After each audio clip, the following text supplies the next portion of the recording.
Merci à vous. Donc, je remercie une nouvelle fois le comité d'organisation pour m'avoir invité et la chaleur de l'accueil ici en Tunisie. Alors, quand on m'a demandé de présenter ce topo sur les adjuvants soutien à la phase lutéale, enfin en tout cas le traitement des endomètres réfractaires, je me suis dit, ouh là là là là, ça va pas être facile et j'étais pas très très à jour dans la bibliographie. Et là, fort heureusement, il se trouve qu'il y a deux jeunes Françaises, Charlotte Sonigo et Noémie, avec un nom imprononçable, qui travaillent, la première travaille à Clamart, la deuxième à Montpellier. Et ils viennent de présenter, ça va être publié très, très prochainement, ils viennent faire une très belle revue de la bibliographie sur ce sujet. Donc j'avoue qu'elles ont eu la gentillesse de me donner leur plaque, et donc je m'en suis bien évidemment largement inspirée.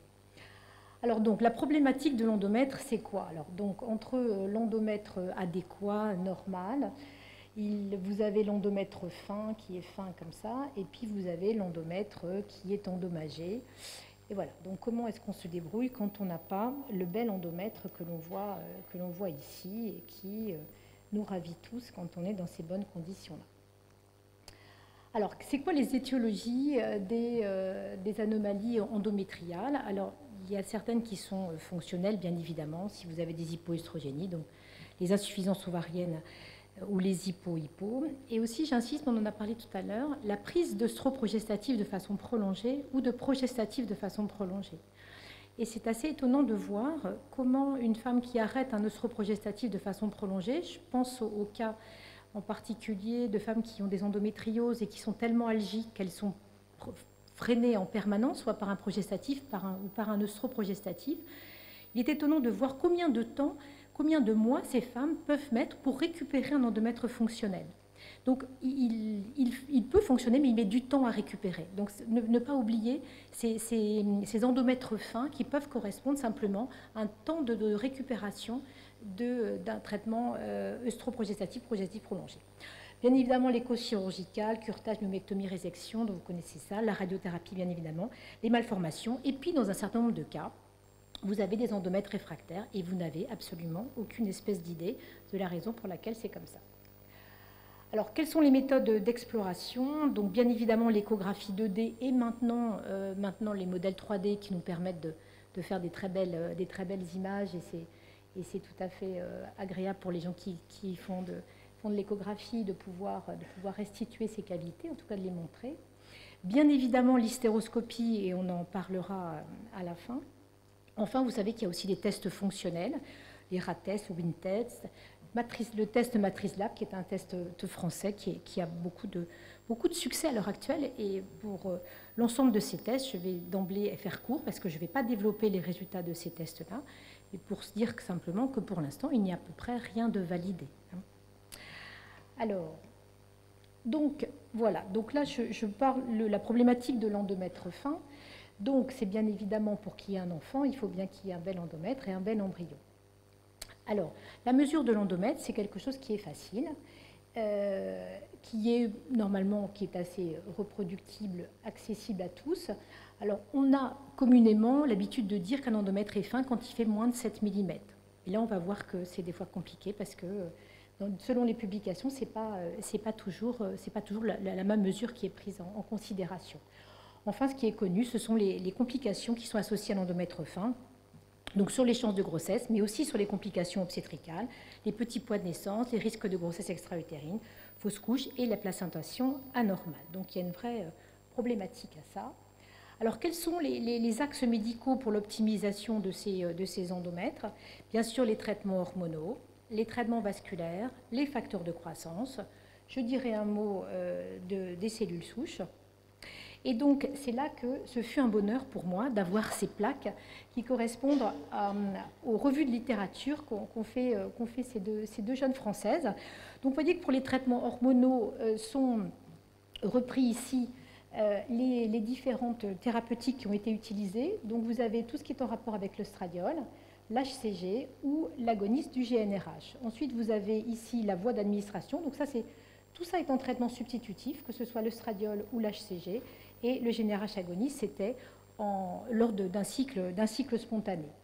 Alors, vous voyez qu'on a utilisé la voie vaginale, la voie orale, la voie subcutanée, enfin, à peu près tout a été fait. Alors, le problème, c'est quand on regarde les études, alors si je reviens sur l'œstradiol, pour dire que, évidemment, que c'est une hormone indispensable à la prolifération endométriale.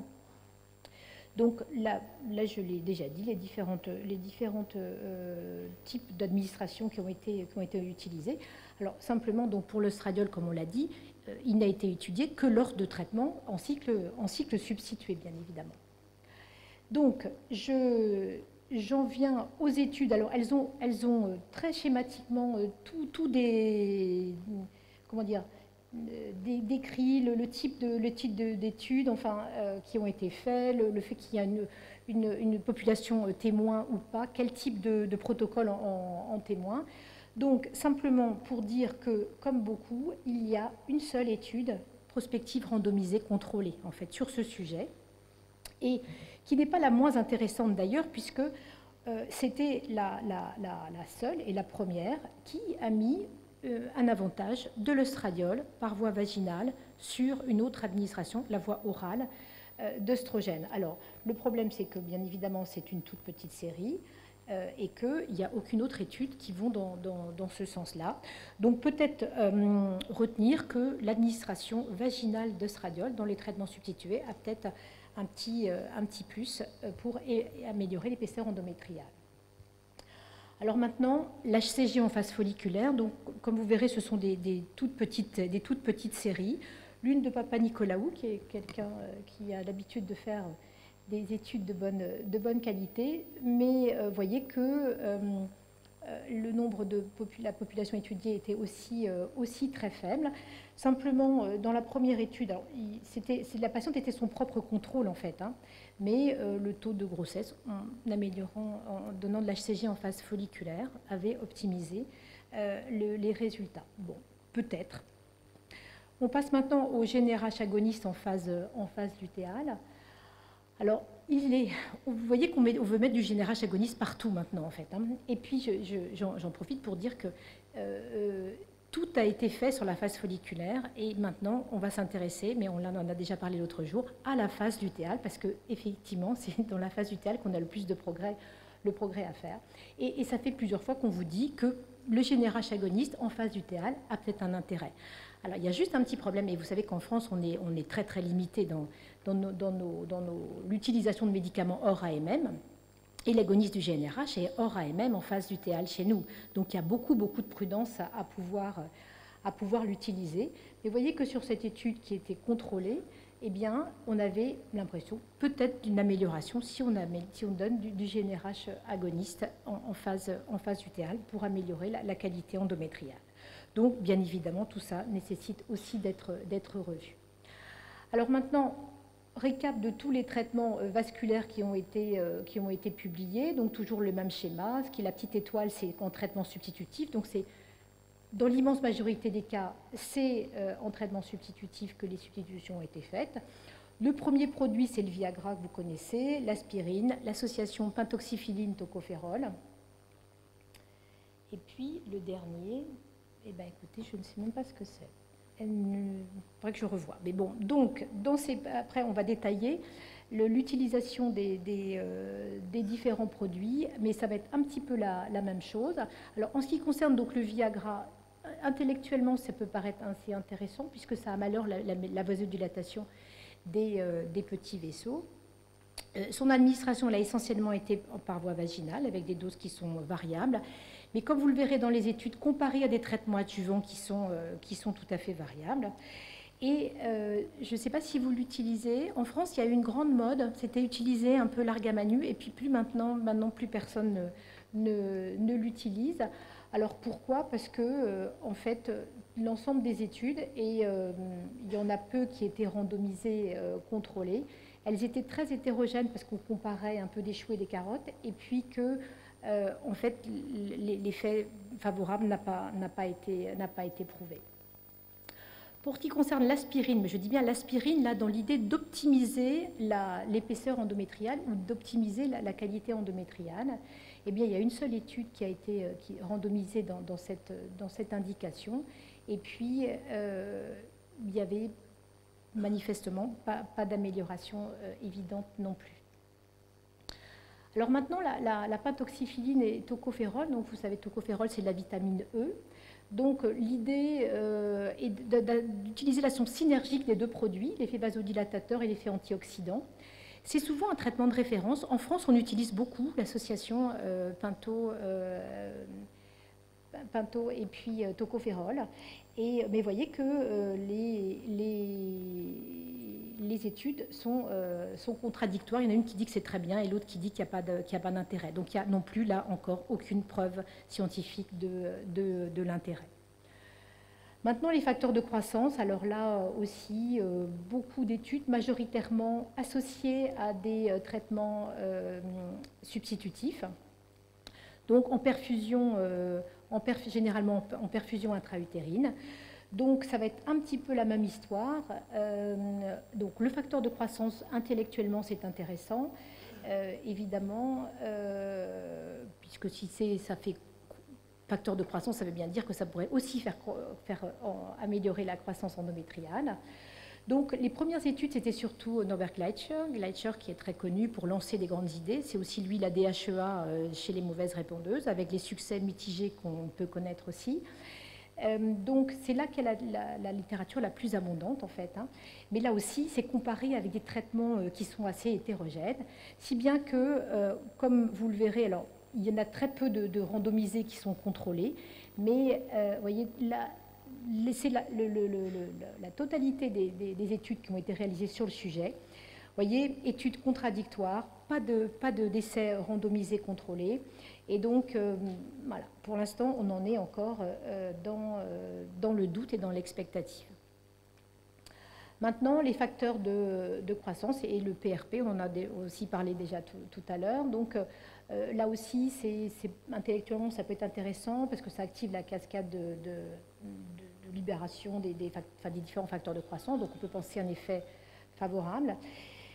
Là aussi, peu d'études, des nombres de cas qui sont pas forcément très importants, parfois encourageants, mais pour l'instant, ça n'est pas toujours validé non plus.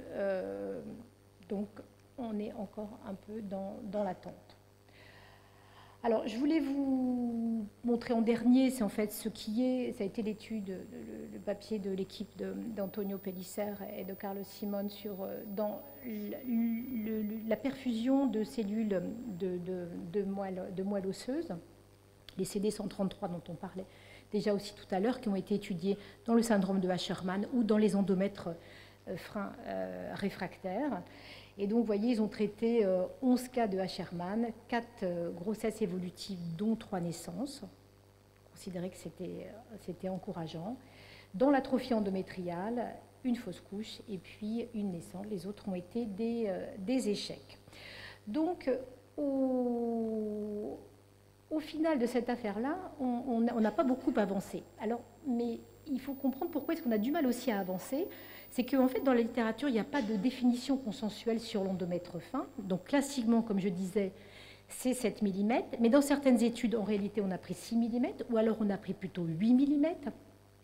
Qu'il faut savoir qu'il y a une variation interopérateur qui est au moins de 1 mm.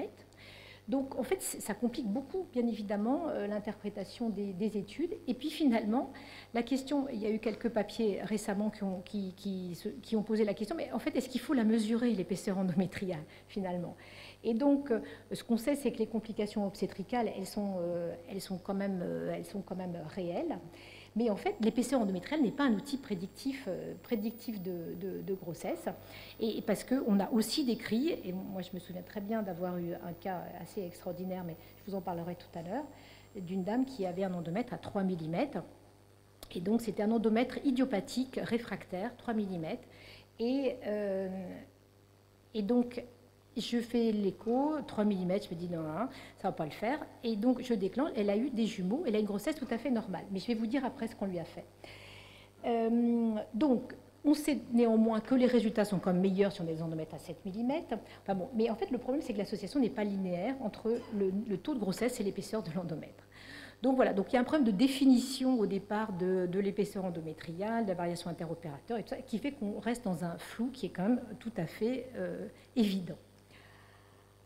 Alors, j'ai repris un papier de Garcia Velasco qui dit exactement la même chose que ce que je viens de vous dire, mais simplement, ce qu'il faut juste retenir, et pour moi qui ne suis pas du tout chirurgien, c'est que s'il y a un seul truc qui est efficace, en tout cas, c'est de faire de l'hystéroscopie chez ces patientes-là, de les explorer, et peut-être, mais je ne me permettrai pas, parce que ce n'est pas ma spécialité, ce n'est pas mon domaine, mais il y a très peu d'études dans la littérature sur les métroplasties d'agrandissement dans ces situations qui ne sont pas des situations d'anomalie utérine au sens strict du terme, comme on l'entendait sur les DES syndromes, où on faisait des métroplasties d'agrandissement.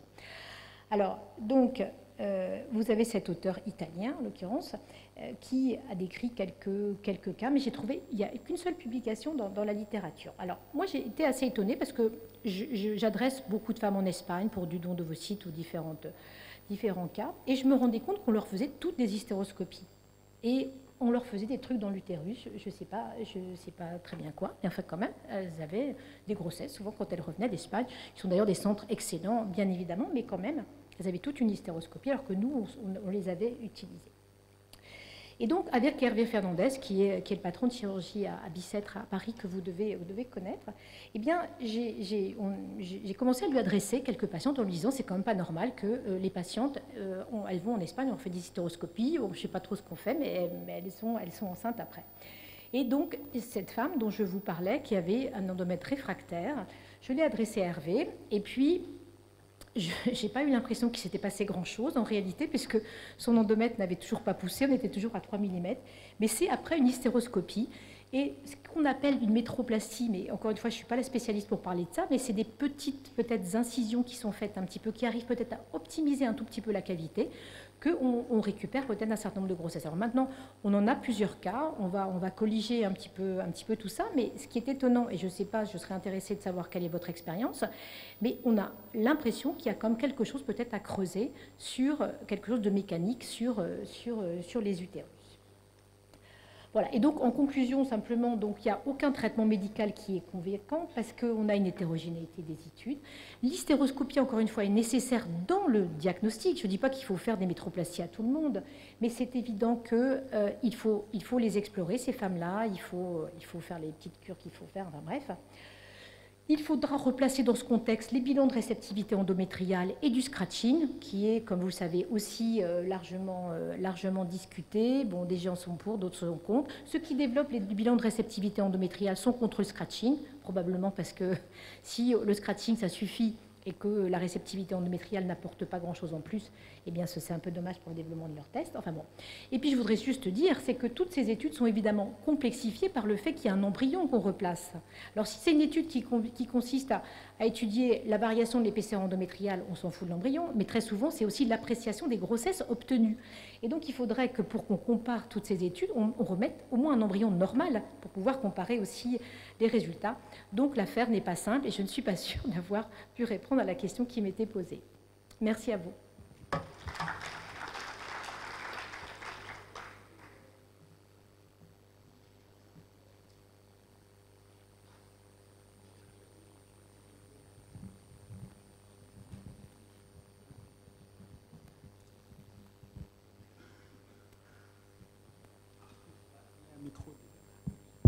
Voilà, ça marche. D'accord, on va poser la question. On va remercier d'abord Dr Guivarch pour sa communication. Et on va prendre quelques questions dans la salle. Dr Khirouf Mohamed. Oui, juste pour dire que l'effet par rapport à la métroplastie, alors finalement, je pense que Hervé Fernandez l'a sorti le papier cette année, je pense, de l'évaluation en 3D des patientes candidates ou non à cette éventuelle métroplastie, la technique chirurgicale sur Human Reprod. Peut-être que ça rejoint la mécanobiologie de tout à l'heure. Oui, peut-être. Je ne sais pas. Ou peut-être que les incisions latérales font ressortir des cellules souches sous-endométriales à la surface. C'est des pistes. Mais en tout cas, c'est vrai que quand on fait de l'écho 3D systématiquement chez des patientes en infertilité, il y a des patientes où on voit véritablement un utérus hanté et un myomètre épais des deux côtés. Peut-être que ça vaut le coup chez elles. En tout cas, quand on le fait, elle retrouve pratiquement une cavité d'aspect normal, même si l'épaisseur ne suit pas Oui, forcément. oui, tout à fait. Et ceci dit, on l'a fait aussi pour des utérus qui n'étaient pas en T, en fait, hein, Ah oui? avec Hervé. Ouais. D'accord. Sur des endomètres réfractaires, comme on Ok. dit, en fait. Peut-être faire une petite remarque en ce qui concerne la métroplastie.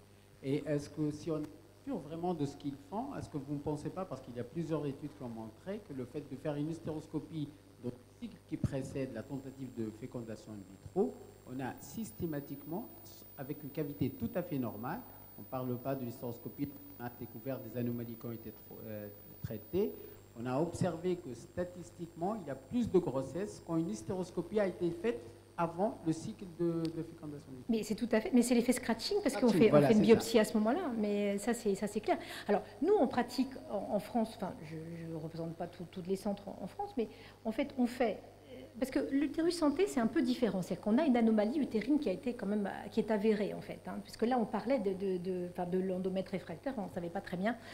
Voilà. C'est que en fait on fait généralement on fait de la pinto-toco.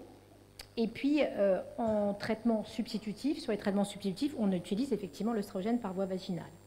Mais quand on a fait ça, la dame, elle a pris toco, pinto pendant 6 mois, et puis que malgré tout, on n'a pas eu d'amélioration, c'est là qu'on les adresse éventuellement pour essayer de faire quelque chose sur la cavité. Mais je suis très très prudente quand je dis ça, parce que c'est pas du tout validé. Hein, mais l'effet scratching, alors il y a un dernier papier qui vient de sortir là sur le scratching. Alors je sais bien que les équipes espagnoles publient sur le fait que il n'y a pas d'efficacité du scratching. Mais là il y a un papier qui vient de sortir là le mois dernier. Eh bien ils disent que le scratching, autant après un premier échec n'a pas prouvé son intérêt, mais après 2 échecs d'implantation, il y aurait un effet favorable du scratching. Et je pense que c'est l'impression générale de tous les gens qui font un peu de FIV. C'est vrai qu'on se dit, ça ne mange pas de pain en tout cas. On peut faire une petite biopsie d'endomètre, quand même, c'est pas très compliqué.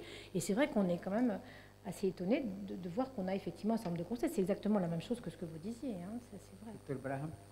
Merci Dr Guivarch pour votre présentation. Alors ma question concerne le rajout de sildenafil, c'était pour des transferts en frais ou en congelé? C'était en congelé. Hein. D'accord, donc c'était pendant la phase folliculaire et le Oh. TR. Et pour les endomètres fins, est-ce que vous augmentez les doses d'oestrogène? Et vous allez jusqu'à quelle dose? Alors, nous, on va jusqu'à 8 mg par voie vaginale. 8 mg de 4 comprimés. Et une dernière question, la paclitaxel, ça donne des céphalées, mais énormissimes. Ah oui.